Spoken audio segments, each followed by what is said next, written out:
Hi, good morning and welcome to today's morning report with me, Richard Ferry, market analyst at Tech Markets on Friday the 29th of August. The European markets have actually started fairly positively, and that is not really on the back of too much actually. Wall Street markets were fairly neutral overnight, just a slight decline back, and also Asian markets were fairly mixed. But perhaps the markets are now looking towards this Eurozone inflation data that may well may well contain a slight decline in Eurozone inflation, which may again then push the ECB towards quantitative easing and engaging further monetary easing in the Eurozone, and that may well come at the meeting next week of the ECB. But that could be why we're seeing a little pop to the upside. There's no other real reason behind it. The geopolitical tensions remain fairly escalated as the countries continue to squabble about the incursions or potential moves into Ukraine from Russian troops. But that is slightly seeing a little bit of risk appetite reduced, but certainly in the equities markets anyway, there's a fair amount of positivity. But across the currency markets, it's fairly neutral. The the move that we've seen in the dollar has been sort of fairly mixed in early trading. The euro certainly is still very slightly lower. Sterling slightly higher, so that's sort of balancing out the moves on the dollar today. That's pretty much reflected in this dollar index that we've got here. In terms of volatility, again, as I said, that increasing tensions in the last couple of days has just seen volatility slightly gain once again, and that's a 2% increase in that VIX over the last 24 hours. Interesting in itself, I think.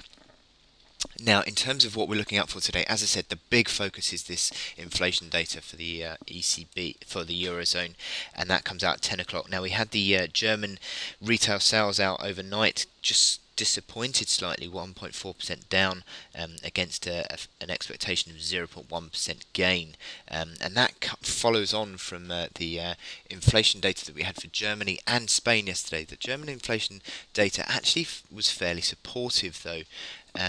And also the Spanish data just slightly ahead of expectations as well. Still in deflation Spain, but was slightly ahead of expectations. Now the expectation for Eurozone inflation today is 0.3%, which would be a slight decline from last month at 0.4%. But if these inflation data for Spain and Germany or anything to go by, there is certainly an upside risk that there could be to this inflation number, and it may come in at 0.4%. If that were to happen, you would imagine that the euro would get a big pop to the upside in reaction to that. I think that the market is positioned for a 0.3% and a slight move to the downside. So any sort of upside surprise would likely to see a rebound in this euro today. That comes out at 10 o'clock.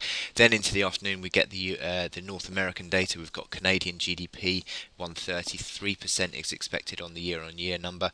And then we look at US personal consumption, 1.5% expected. And then into the afternoon, we get the final look at University of Michigan sentiment, and that's expected to come out at 80.0. Now that's slightly up from last month's final number, but that would be a slight decline on the flash number that was 81.8. So it'll be interesting to see the impact of that this afternoon. But my chart of the day is the Kiwi dollar. And this Kiwi dollar, I think, had a big breakdown this week.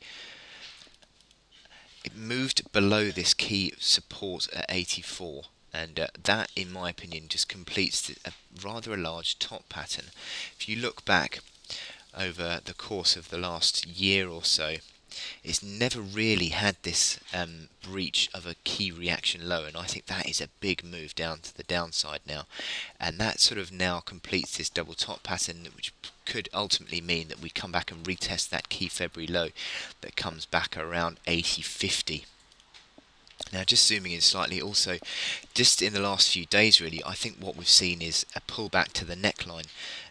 We've seen strong gains, but that neckline was pretty much hit yesterday, 84.08, a slight move above, but again, it then retreated back below. You can see that on the intraday chart, where we've got here that move, as I said, back to that neckline at around 84. Sort of stumbling. You've actually got a slight move to the upside in early trading today, but as I said again, I think that is just another chance to sell around 84, as I think that is a big neckline. A near-term move above the 84.29 high, which was back on the 22nd of August. I think that would suggest that we're going to see a possible near-term reaction to the upside, but at the moment I think the pressure is to the downside, and I think this is just a near-term rebound. You look at these momentum indicators; they continue to, certainly the RSI continues to trade around 30, and every time it sort of comes back towards 40, it sort of then falls away again. It's up at 39 at the moment. Those MACD lines are not really showing anything really in terms of a recovery, and you've got these stochastics as well, which are fairly weak, although you would argue it's just recovered back again into positive territory. But I would say that with the weakening outlook, certainly with the completion of this big top pattern, I think that the any sort of rebounds are now going to be seen as a chance to sell. Look at this over the course of the past month to 6 weeks, a series of lower highs, certainly since that big downtrend began. I think we're under, just shows we're still under pressure, but a series of lower highs, and I think that reaction high at 84.29 I think is another reaction high that we need to be looking at, and that big neckline is a chance to sell. So I wish you good luck in your trading on Kiwi dollar today, and I will speak to you later. Thank you.